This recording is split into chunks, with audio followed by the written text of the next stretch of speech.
Next topic है duplicating gene. ये सबसे सिंपल है।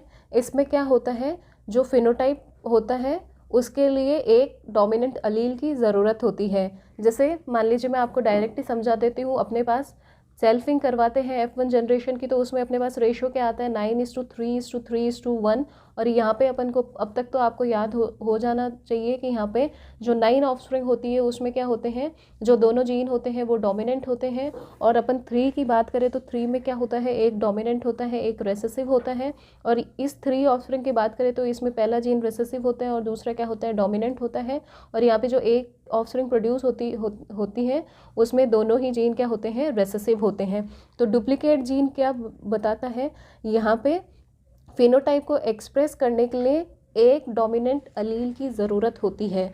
मतलब इसमें चाहे इस जीन का अलील डोमिनेंट हो, चाहे ये मान लीजिए जीन 1 है, ये है जीन 2, तो फिनोटाइप को एक्सप्रेस करने के लिए इस जीन 1 का कोई अलील डोमिनेंट होना चाहिए, चलेगा, या फिर इस जीन 2 का कोई अलील डोमिनेंट होना चाहिए। अब तक अपन ने क्या देखा था, अपन ने मोस्टली ये देखा था दोनों क्या होने चाहिए, डोमिनेंट होने चाहिए, और भी बहुत सारी कंडीशन वहाँ पे थी। बट डुप्लीकेट जीन सबसे सिंपल है। यहाँ पे फिनोटाइप के लिए दोनों में से कुछ एक भी डोमिनेंट हुआ तो वहाँ पे फिनोटाइप क्या हो जाएगा, एक्सप्रेस हो जाएगा। तो अपन यहाँ पे डायरेक्ट इसका रिजल्ट निकाल लेते हैं। यहाँ पे देखिए यहाँ पे इनमें भी क्या है, डोमिनेंट प्रेजेंट है, यहाँ पे भी एक डोमिनेंट प्रेजेंट है, यहाँ पे भी एक डोमिनेंट प्रेजेंट है, और यहाँ पे डोमिनेंट प्रेजेंट नहीं है। तो अपन डायरेक्ट इसका रेशियो निकाल सकते हैं। कितना रेशियो हो जाएगा, 15:1 अपना रेशियो आ जाएगा, क्योंकि 16 में से 15 ऑफस्प्रिंग ऐसी है जिसमें दोनों जीन में से एक जीन या उसका अलील क्या होता है, डोमिनेंट फॉर्म में प्रेजेंट होता है, और सिर्फ एक ही ऑफस्प्रिंग ऐसी होती है जिसमें दोनों रेसेसिव हो। अगर आपको एग्जाम्पल समझना है तो इसका एग्जाम्पल भी अपन देखते हैं।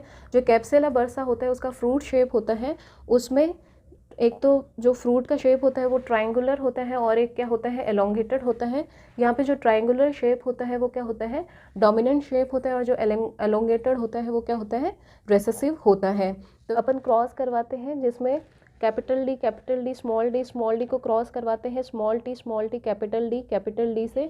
तो यहाँ पे जो फेनोटाइप होगा वो क्या होगा, यहाँ पे कैपिटल एक भी अगर कैपिटल प्रेजेंट हुआ तो वहाँ पे जो फिनोटाइप होगा वो क्या होगा, ट्रायंगुलर होगा। और यहाँ पे भी एक क्या है, ये कैपिटल डी प्रेजेंट है, तो यहाँ पे फिनोटाइप क्या होगा, ट्रायंगुलर होगा।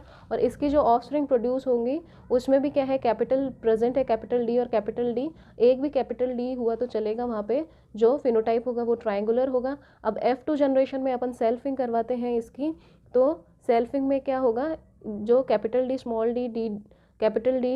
डी को अपन क्रॉस करवाएंगे, तो फिर अपने पास अभी अपन ने देखा कितने रेशियो आते हैं, 9:3:3:1 आते हैं।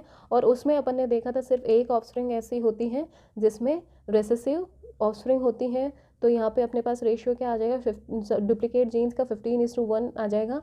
और अगर आपको पुनेट स्क्वायर या चेकर बोर्ड से समझना है तो यहाँ पे इससे क्या होगा, capital D small D capital D और डी से अपने पास ये 4 गैमेट बन जाएंगे, और सेम इससे ये 4 गैमेट बन जाएंगे। और इससे अगर अपन ये चेकर बोर्ड बनाएंगे तो इसमें देखिए सब में क्या आ रहा है, एक ना एक डोमिनेंट आ रहा है।